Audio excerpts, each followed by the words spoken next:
You're not lazy. You're overwhelmed. You look at the goal, the language you want to learn, the book you want to write, the project you want to start, and it feels like a mountain. Too big. Too heavy. Too far away. So you wait. You tell yourself you'll start when you have more time, more energy, the perfect moment. But that moment never comes, because the real enemy was never the mountain. It was the first step. You say you want to start. You think about it often. The language you want to learn, the book you want to write, the project that could change your life. And every time you imagine it, you feel a strange pressure. Not excitement, pressure.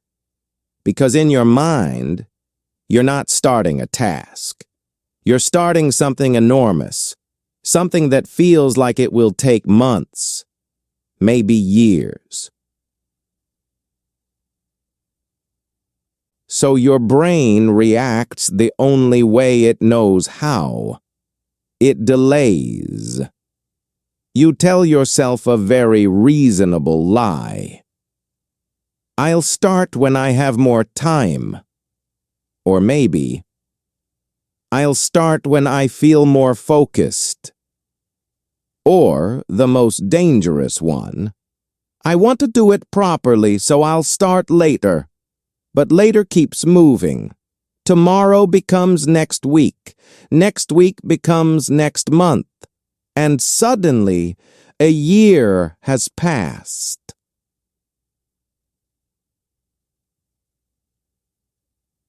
The dream is still there. But the starting line hasn't moved. Here's the painful part.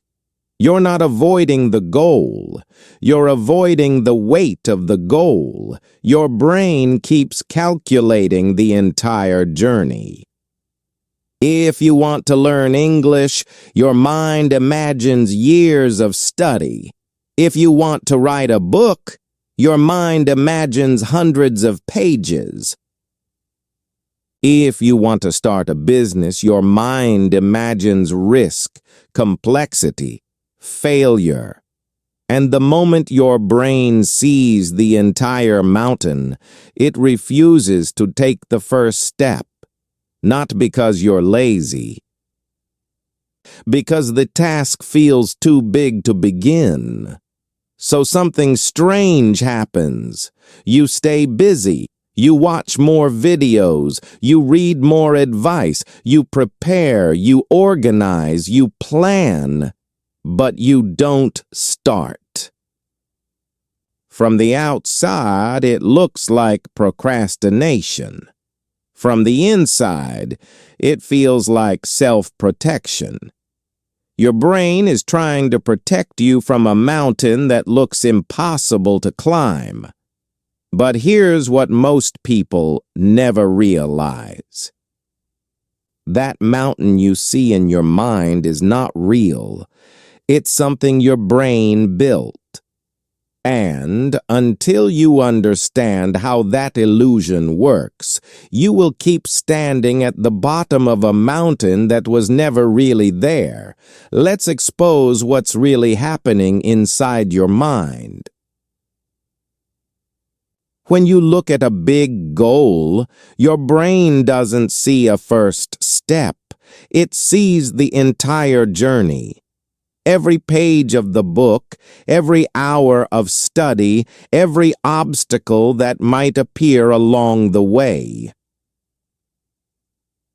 Your brain compresses months, sometimes years, into a single moment of thought, and suddenly the task feels massive, heavy, intimidating. This is the hidden pattern behind procrastination. You are not delaying the work.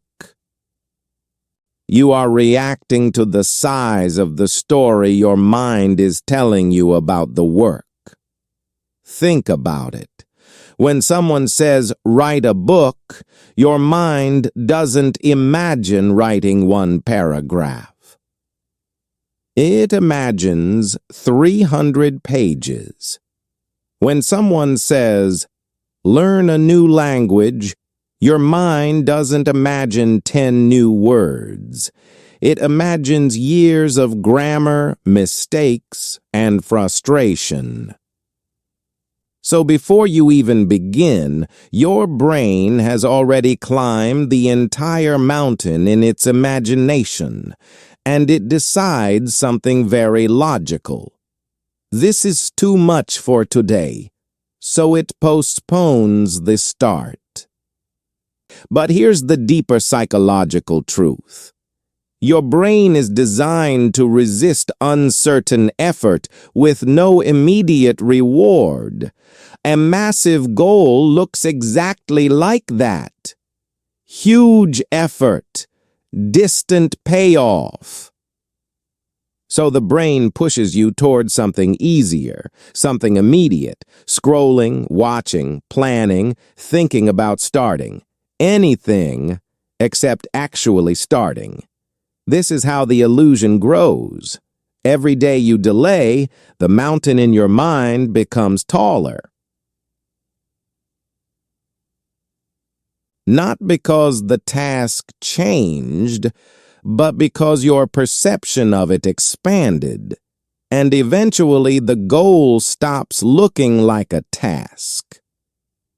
It starts looking like a life sentence, something that will consume all your time, all your energy, all your discipline. So you stand there at the bottom of what feels like a giant mountain. But the mountain you're staring at has a name. It's not failure, it's not laziness. It's what I call the Mirage Mountain. A mountain that looks enormous from a distance, but begins to disappear the moment you take a single step forward. And that's exactly what Arthur was about to discover. Arthur wanted to write a novel, not just any novel, the kind of book that stays with people, the kind that changes the way someone sees their life. He carried that idea with him for more than a year, and in that entire year, he didn't write a single page. Not because he didn't care, because he cared too much. Every time he sat down to start, the same thought appeared in his mind. A novel is huge, hundreds of pages, dozens of scenes, months of work. His brain would race ahead, imagining the entire mountain. And the moment he saw the size of it, the motivation disappeared. So he did what most intelligent people do when they're stuck. He prepared. He read books about writing. He watched interviews with authors. He outlined ideas. He reorganized his notes. But the page remained empty. 1 year later, Arthur finally went to visit an older novelist he admired. A man who had written several successful books. Arthur expected advice about discipline, or talent, or creative process. Instead, the old writer listened quietly. Then, he reached into a drawer and pulled out something very small, a simple hourglass, the kind you might see on a desk. Arthur looked confused. The old novelist placed it on the table between them. Sand slowly began to fall from the top chamber to the bottom. 10 minutes, the man said. Arthur waited for more explanation, but the old writer simply smiled.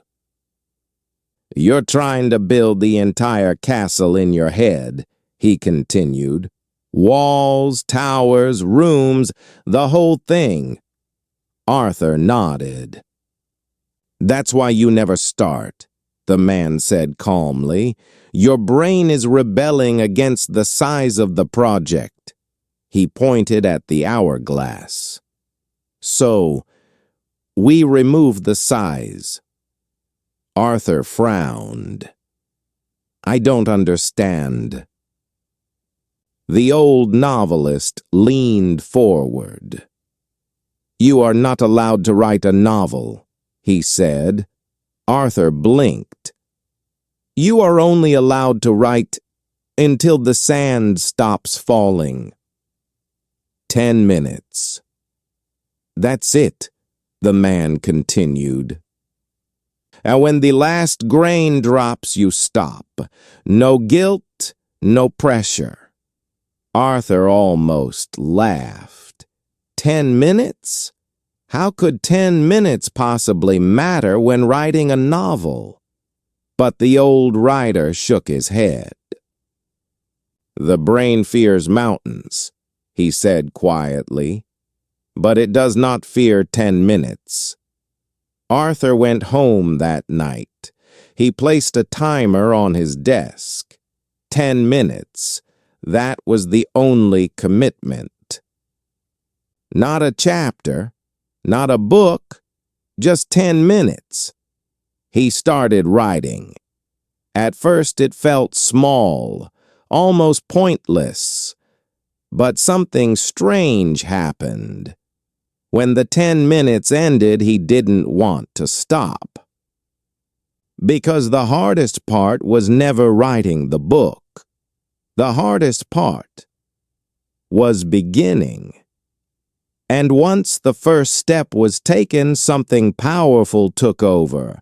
Momentum, the invisible force that appears the moment resistance disappears. Arthur didn't build a novel that night, but he did something far more important. He stopped trying to climb the entire mountain and started placing the first stone. Arthur didn't change his talent. He didn't suddenly become more disciplined. What changed was the structure of the task. The mountain disappeared, and in its place, there was only a small step. This is the principle behind the 10-minute rule, a simple psychological strategy that removes the biggest barrier to action, starting friction. Most people try to defeat procrastination with motivation. They wait until they feel ready, until they feel inspired, until they feel focused. But motivation is unreliable. Some days it appears, most days it doesn't. So, instead of chasing motivation, you change the entry point of the task. The 10-minute rule works in 3 simple layers. First, set the timer. Not for an hour, not for 30 minutes, 10 minutes. That's the agreement you make with yourself. You are not committing to finishing the task. You are only committing to showing up for 10 minutes. When the timer ends, you are allowed to stop. No guilt, no pressure, no negotiation. Second, shrink the task. Most goals are too vague.